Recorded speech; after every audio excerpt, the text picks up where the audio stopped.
한 가정에 두 아들이 있었습니다. 두 아들 모두가 어머니의 사랑을 받으며 자라납니다. 하나는 7살이고 다른 하나이는 5살인데 어머니의 생일이 다가오자 각자 어머니께 생일 선물 드린다고 나름대로 준비합니다.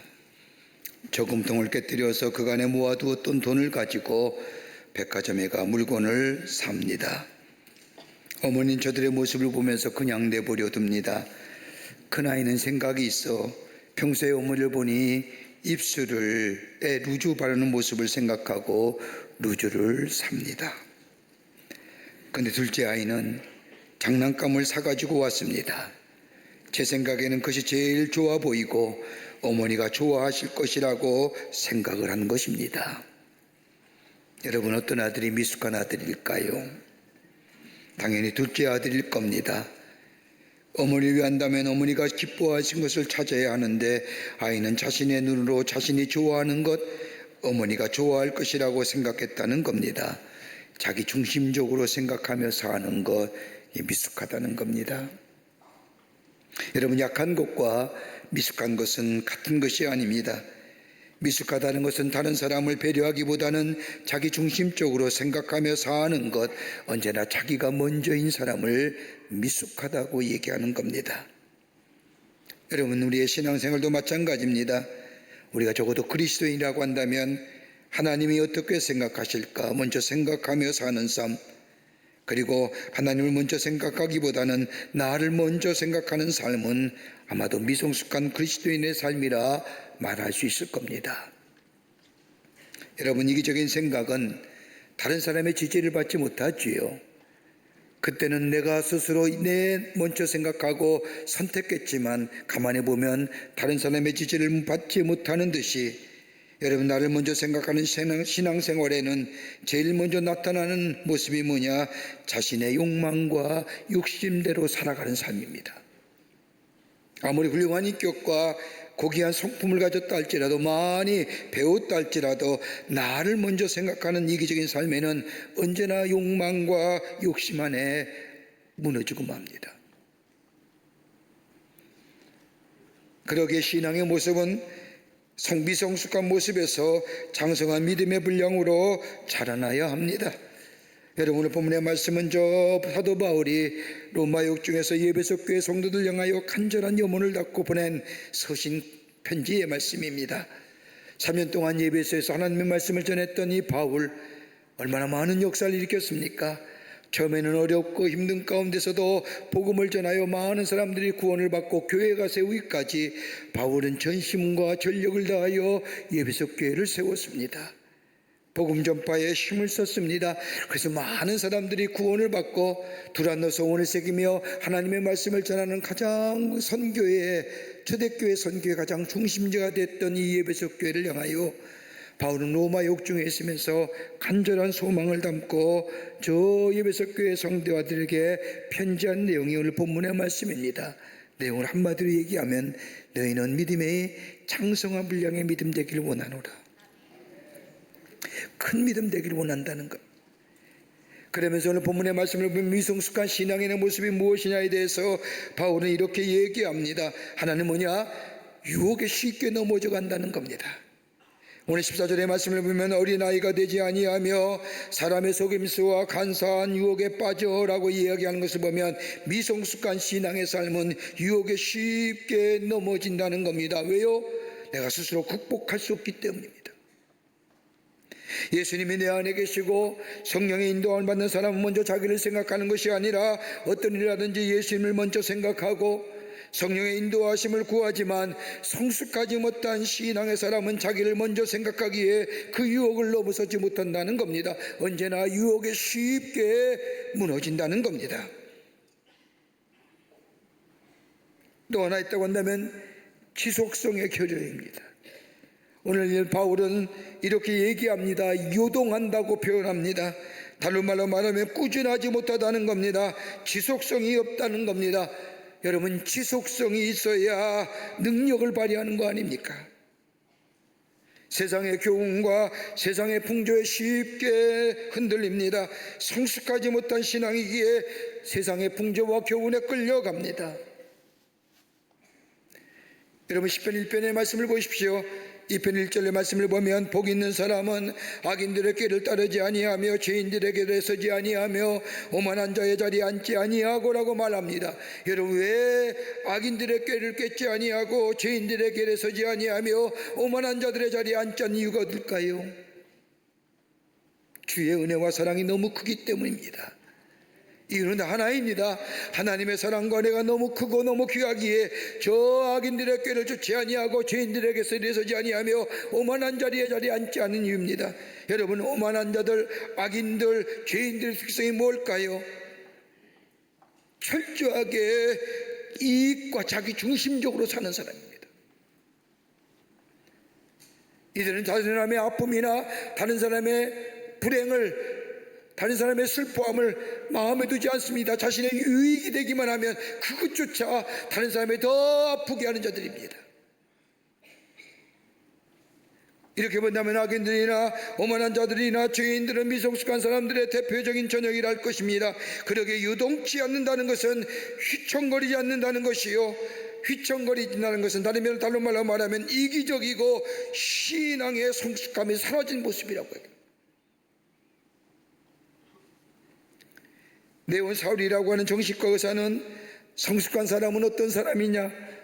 그의 책인 정서적 성숙에서 이렇게 얘기합니다. 적어도 성숙하다고 한 사람은 적어도 이런 모습이 나타나야 된다는 겁니다. 하나는 뭐냐? 책임적인 존재라고 하는 거예요. 독립적이며 책임질 줄 아는 존재입니다. 남에게 의존하며 살아가는 것이 아니라 독립적이고 책임질 줄 안다는 겁니다. 끌려가는 것이 아니라 스스로 판단할 줄 아는 독립적인 판단력을 가지고 책임지며 살아가는 존재가 성숙한 존재라고 하는. 또 하나는 베풀 줄 아는 사람이라는 겁니다. 남에게 나눌 줄 아는 사람이 성숙한 사람이라는 겁니다. 소유의 공유성입니다. 함께 누리고 함께 사용해야 한다는 겁니다. 이런 것을 성경은 베풀 줄 아는 사람이라고 말합니다. 다른 사람의 아픔과 어려움을 돌아보아 나눌 줄 아는 사람이 성숙한 사람입니다. 또 하나 짜면 협력할 줄 아는 사람입니다. 도움을 주고 도움을 받는 것이 우리의 인생입니다. 그러기에 관계성의 삶입니다. 어떤 관계를 맺으며 사느냐에 따라서 그의 인생이 달라집니다. 도움을 주지도 않고 도움을 받지도 않겠다는 사람은 유치한 사람입니다. 어떻게 그게 가능할까요? 또 하나는 자기의 양심과 좋아하며 느낌과 행동을 조절할 줄 아는 사람, 감정 절제의 사람입니다. 적어도 감정을 제어할 줄 알아야 됩니다. 하지 말아야 할 말을 불쑥해버리고 거친 행동을 하며 그것을 인하여 일생을 후회하며 살아가는 사람, 미성숙한 사람. 그리고 말 조심해야 됩니다. 행동 조심해야 됩니다. 해야 할 말과 하지 말아야 할 말을 구분하며 자신의 감정을 조절할 줄 아는 사람, 성숙한 사람입니다. 다섯 번째는 분노와 적개심을 구분할 줄 아는 사람입니다. 다시 말하면 의와 불의를 구분할 줄 안다는 겁니다. 분노는 개인의 감정과 마음이 다쳤을 때 나타나는 지극히 주관적이고 개인적인 겁니다. 이 주관적이고 이 개인적인 분노를 다른 사람에게 발하여 버리는 것이 미성숙한 것. 의와 불의를 구분할 줄 알아야죠. 분노는 가질 수 있는 겁니다. 내 속에 일어나는 분노가 의와 불의에 반했을 때 나타난 것이냐 아니냐라는 걸 구분할 줄 알아야 돼요. 여섯 번째는 현실을 파악하고 그 매력 의미를 아는 사람, 성숙한 사람입니다. 지금 당하는 고난의 현실을 바르게 파악하고 그 의미를 깨닫는 사람이라고 말할 수 있을 겁니다. 지금 당하는 현실을 부정하는 것이 아니라 인정하는 겁니다. 그리고 그 의미를 깨닫고 미래를 준비하는 사람, 불만과 원망만 써다는 것이 아니라 그 의미를 깨닫고 미래를 준비할 줄 아는 사람이 성숙한 사람. 일곱 번째는 육체와 정신의 조화를 이루며 살아가는 사람입니다. 마음대로 육체를 사는 게 아닙니다. 육체와 정신을 조화롭게 하모니를 이루며 살아가는 인생. 그리고 융통과 적응성이 있는 사람이에요. 여러분, 그리스도인의 삶의 공통적인 원함이 무엇일까요? 우리가 예수 믿으며 우리의 마음속에 공통적으로 생겨나는 뭔가 다름이 아니라 내 안에 예수 그리스도의 영상에 세워져 하나님을 기뻐하는 삶을 살아갈 뿐만 아니라 다른 사람에게 선한 영향을 미치며 하나님을 높이는 사람, 아마 이것이 다 우리의 바람일 겁니다. 여러분, 성경 말씀을 가만히 보십시오. 성경 말씀을 읽다 보면 행복하게 될 것이다 라는 얘기를 성경에는 한마디도 나타나지 않습니다. 예수 믿으면 행복할 것 같습니까? 성경은 그 대신 뭘 얘기합니까? 거룩성을 얘기하는 겁니다. 구별된 삶을 얘기하는 겁니다.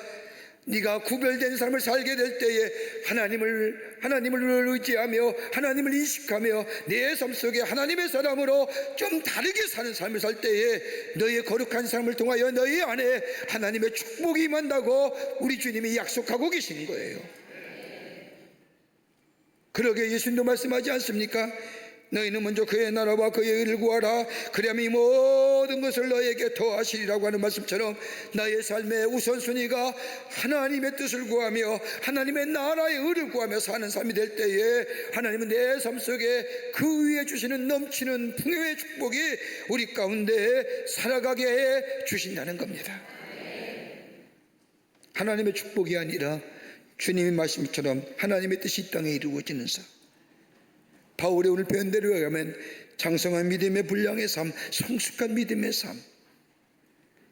바울은 에베소 교회 성도들에게 너희 안에 예수 그리스도의 구원이 있느니라, 너희 안에 믿음이 있는 걸 내가 아노라, 너희가 하나님 나라를 위해 헌신하는 거 아노라.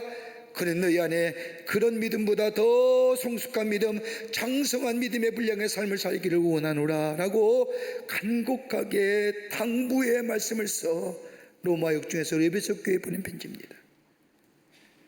저 2000년 전에 바울이 에베소 교회를 향한 편지일까요? 오늘 주님이 우리에게 하시는 말씀은 아닐까요? 우리의 믿음이 다 장성한 큰 믿음의 분량의 사람들은 하나님을 높이며 우리의 삶 속에 선한 영향력의 삶을 살아가는 복된 인생 어떻게 해야 될까요? 오늘 본문의 말씀을 통해서 함께 말씀을 나누며 은혜 받기를 원합니다. 첫째는 분명한 방향성과 목적성이 있어야 된다는 겁니다. 믿음에는 방향성과 목적성이 분명해야 됩니다. 성숙한 믿음, 장성한 믿음의 사람이 가져야 할 것은 삶이든 믿음의 모습이든 분명한 방향성과 목적성이 있어야 합니다. 그래 오늘 13절 말씀을 보십시오. 우리가 하나님의 아들을 믿는 것과 아는 일에 하나가 되어 온전한 사람을 이루라. 그리스도의 장성한 분량이 충만한 데까지 이르니니. 여러분, 믿음에는 마지막 종착점이 있습니다. 그 믿음의 종착점이 어딜까요? 하나님의 축복을 많이 받는 것, 하나님의 은혜를 많이 누리는 것, 그것도 귀한 믿음의 모시지만 여러분, 우리의 믿음의 파이널 마지막 종착점이 뭐냐? 다른 것이 아니라 그리스도의 장성한 분량이 충만한 데 이르는 겁니다. 이걸 가리켜서 뭐예요? 영화의 삶이에요. 내가 예수 믿어 구원받았습니다. 구원받을 뿐만 아니라 의롭다 하심을 얻었습니다. 그것으로 끝나는 것이 아니라 하나님의 말씀과 기도 속에서 내 삶이 지속적으로 주님과 함께 동행하며 사는 삶이 됩니다. 그럴 때 내 삶 속에 뭐예요? 성화의 삶이 이루어집니다. 그 성화의 삶이 지속되어질 때 궁극적으로 우리의 삶이 저 그리스도의 장성한 믿음의 분량의 삶으로 살아가는 것, 이게 믿음의 마지막 궁극적인 목적입니다. 그러기에 성숙한 믿음의 사람은 분명한 방향성과 목적성이 정해진 사람입니다. 여러분, 나무를 보십시오. 뿌리가 든든히 뿌리 받고 있을 때 나무가 성장합니다. 근데 뿌리가 흔들리게 되면 바른 성장을 가져오지 못하듯이 삶의 목표가 자주 수정되는 사람, 바른 성장과 성숙이 없습니다. 여러분, 우리가 말하는 인생에서 성공한 사람들, 물론 성공의 기준이 다르겠지만 성공한 사람들의 공통점이면 외길 인생을 살았다는 겁니다. 한 우물 판 사람들입니다. 생각도 바꾸지 아니하고 전공도 바꾸지 아니하고 한 번 시작한 것을 일생 사는 사람, 여러분, 이런 사람이 존경받습니다. 방향이 정해지고 모델이 정해지고 확실한 목표가 있어 목적 변경 없이 그대로 일생의 삶을 살아간 사람, 성숙한 사람입니다. 신앙생활의 궁극적인 목표는 그리스도의 장성한 분량에 충만한 데까지입니다.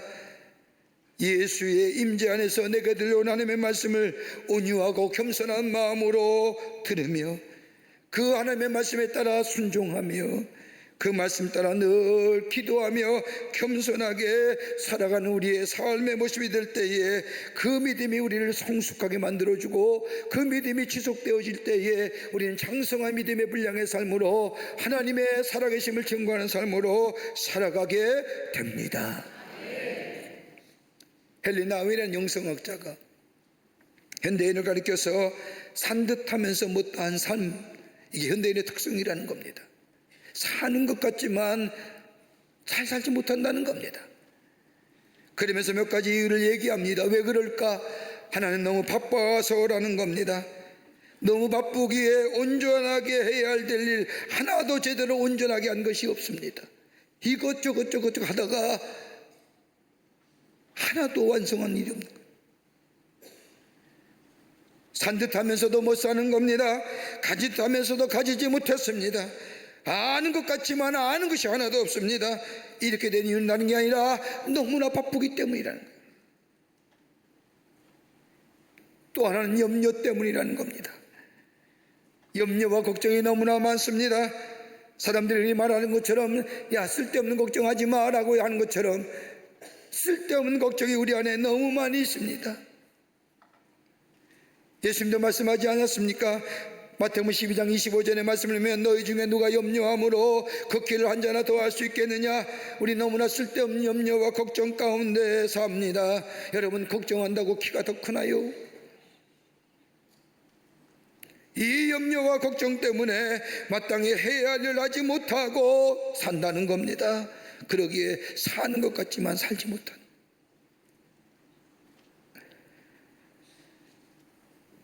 삶의 방향성과 목적성이 사라졌기 때문에 우리의 삶이, 우리의 신앙이 성장하지 못한 거예요.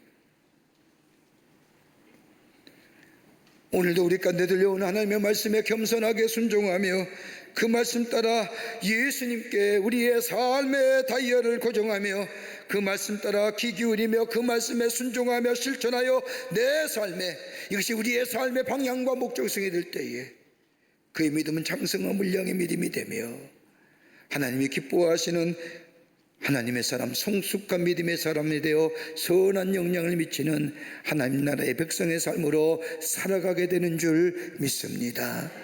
오늘 주님이 내게 뭐라 말씀한지 들을 수 있어야 됩니다. 어떻게 해요? 내 삶의 방향을 예수님의 채널에 고정하는 거예요. 지직거리면 아니 됩니다. 잘 맞춰줘야 됩니다. 제대로 맞춰줘야 됩니다. 그럴 때 바르게 들려옵니다. 깨끗하게 들려옵니다. 그 들려오는 음성에 따라 내 삶 속에 살아나갈 때 장성한 믿음의 분량으로 하나님의 사람으로 세움받는 역사가 있게 될 줄 믿습니다. 두 번째로는 믿는 것과 아는 일에 하나 되어야 합니다. 믿는 것과 아는 일에 하나 되어야 한다는 겁니다. 오늘 13절의 말씀을 보면 하나님의 아들을 믿는 것과 아는 일에 하나가 되라고 얘기합니다. 여러분, 기독교의 신앙의 출발점이 뭐예요? 믿는 거예요. 어떤 거요? 하나님의 창조되심을 믿는 거예요. 하나님이 전능하신 하나님을 믿는 거예요. 창세기 1장 1절에 태초에 하나님이 세상을 창조하시니라, 이것부터 믿는 거예요. 여러분, 그러게 믿음은 acceptance, 수용하는 거예요. 내가 이 생각하고 인식하는 것이 다를지라도 믿는 겁니다. 믿게 될 때 그 믿음이 인하여 체험되어지는 겁니다. 체험되어서 믿는 것은 다분히 인식론적인 세계관이요 세상의 세계관입니다. 내가 믿게 됐거나 내가 체험되어지게, 내가 인식되어지게 믿어지는 것, 이건 더 세상의 방식이요 저 세상의 가치가 가려고 한다면 기독교의 신앙의 가치는 뭐예요? 내가 믿기에 체험되어지는 겁니다. 하나님을 믿습니까? 전능하심의 모든 것을 이루시는 하나님, 그 하나님이 나의 하나님을 믿습니까? 그렇다고 한다면 나의 삶 속에 하나님의 전능하신 하나님이요 모든 것을 이루시는 하나님이심을 내 안에 체험되지는 역사가 있게 됩니다. 여러분, 아브라함 보십시오. 창세기 12장의 말씀을 보면 하나님께서 저 아브라함을 지목하여 부르셔서 얘기합니다. 너는 본토와 친척과 아비의 친척의 집을 떠나라. 내가 지시할 땅으로 가라. 그리하면 내가 하늘의 별과 같이 바닷가의 모래와 같이 내 자손을 번성케 하리라. 하나님 말씀합니다. 그 말씀을 들은 아브라함이 어떻게 합니까? 여러분, 아브라함 당시에 씨족들이 모여 사는 시대 아닙니까? 그 공동체를 떠나면 죽음입니다. 죽는 거와 마찬가지입니다. 근데 하나님은 어디로 가라고 얘기하지도 않으십니다. 야, 너 친척과 아비와 본토와 집을 떠나. 그리고 내가 지시할 땅으로 가.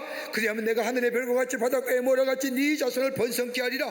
이 말씀 하나 듣고 그 말씀을 믿는 믿음을 가지고 그 아비와 본토와 친척의 집을 떠납니다. 얼마나 가는 길이 험한 길이었습니까? 넘어지기도 많이 넘어졌잖아요. 쓰러지도 쓰러졌잖아요. 그러나 그 하나님을 믿는 믿음 가지고 그 말씀을 따라 그 믿는 믿음 가지고 그 길을 걸어가게 될 때 나중에 돌아보니 아하, 하나님의 말씀이 믿구나. 내 안에 그 하나님의 약속의 말씀이 성취되었구나. 이게 신앙이에요. 이게 믿음의 세계예요. 여러분, 알고 깨닫고 체험하고 믿는다는 거, 여러분, 이거 쉽지 않은 일입니다. 배웠다고 한다면 더더욱 그런 겁니다. 이해돼야죠. 여러분, 성경에 나타난 수많은 기적의 사건들을 보십시오. 지금도 기적이 일어나는데 내가 믿지 못하는 거예요. 어떻게 베드로가 물을 읽었습니까? 어떻게 죽었던 자가 살아납니까? 어떻게 안질병이가 일어납니까? 믿어지지 못할 일이지요. 기이한 현상입니다. 이적이고 계시입니다. 어떻게 그걸 믿고 그걸 어떻게 내가 믿을 수 있는 겁니까? 어떻게 내가 인식되어지고 체험되어집니까? 근데 기독교 신앙은 그거 아닙니다. 믿는 게 먼저입니다. 받아들이는 겁니다. 수용하는 겁니다. 그럴 때 역사가 일어나고 그럴 때 체험되어지며 그때 내가 아하, 말씀에 순종했더니 내 안에 역사인. 여러분, 미신을 섬기는 사람들 보십시오. 요새 이사철이라 요새 이삿짐 센터에 얼마나 많은 이삿짐 트럭들이 왔다 갔다 하는지. 여러분, 미신 묻는 사람 가만히 보십시오. 맹목적이게 믿어요. 우리가 믿는 믿음보다 더 맹목적으로 믿는 사람이 저들 겁니다. 근데 저들은 뭐예요? 하는 것이 체험되는 게 없어요. 그냥 믿는 거예요. 열매가 없어요. 여러분, 가만 보십시오. 이사하는 거 가만히 보면 우리 그리스도인들은 그런 일이 없겠지만 날짜 보잖아요. 손 안 타는 날. 아니, 손 안 타는 날이 어디 있습니까? 다 손 타지. 근데 유독 손 안 타는 날이라고 해서 그때 보면 트럭, 이삿짐 트럭이 얼마나 많은지요. 왜 이 날은 좋고 왜 저 날은 나쁜 겁니까? 이상하죠? 예수 믿는 사람도 이거 봐요. 그리고 그날 이사 안 놓고 그 다음날 뭐예요? 목사님 불러다가 2주 감사 예배 드리는 거예요. 말이 돼요? 결혼할 때 날짜 봤어요? 안 봤어요? 보잖아요. 보고 자식들 결혼시켜요. 그래 놓고 뭐요? 신혼여행 갔던 다음에 뭐요? 목사님 불러다가 축복기도 받아요. 이게 미신이에요. 믿는 것 같지만 거짓 믿음이에요. 그렇게 열매가 없어요. 이상하죠? 배웠던 사람들이 더 해요. 배운 사람들이 이해가 되고 납득이 되고 인식되어야 믿겠다고 하는 사람들이 더 미신적이에요. 어떻게 그렇게 맹목적일까요? 어떻게 더 찾아다니면서 머리 좋아질까요? 다른 데는 자존심 세우며, 다른 데는 자신의 학문을 내세우며 자신의 존재성을 가시하는데 꼭 그 앞에서는 한차는 존재로 부자끄럼죄로 전락되는, 그럼 인간의 이성과 배운 지식이 다 뭡니까?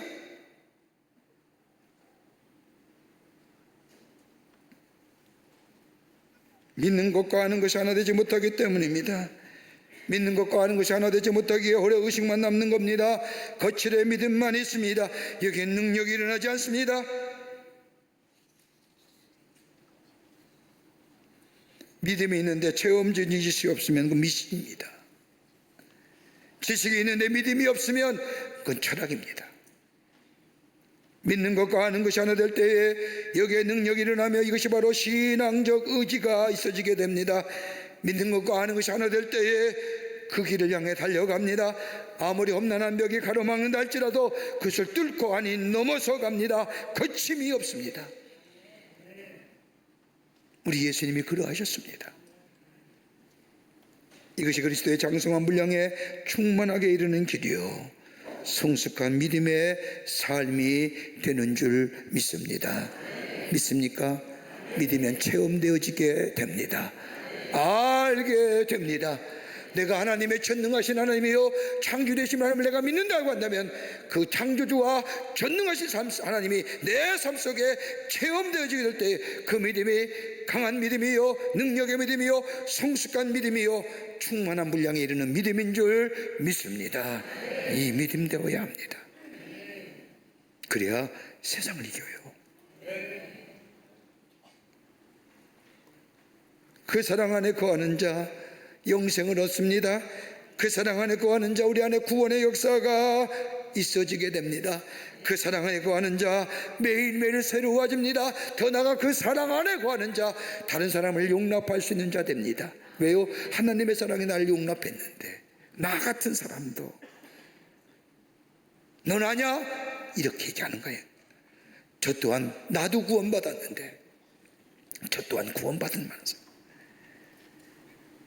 여러분 사도행전에 나오는 바울의 변화 이야기를 보십시오.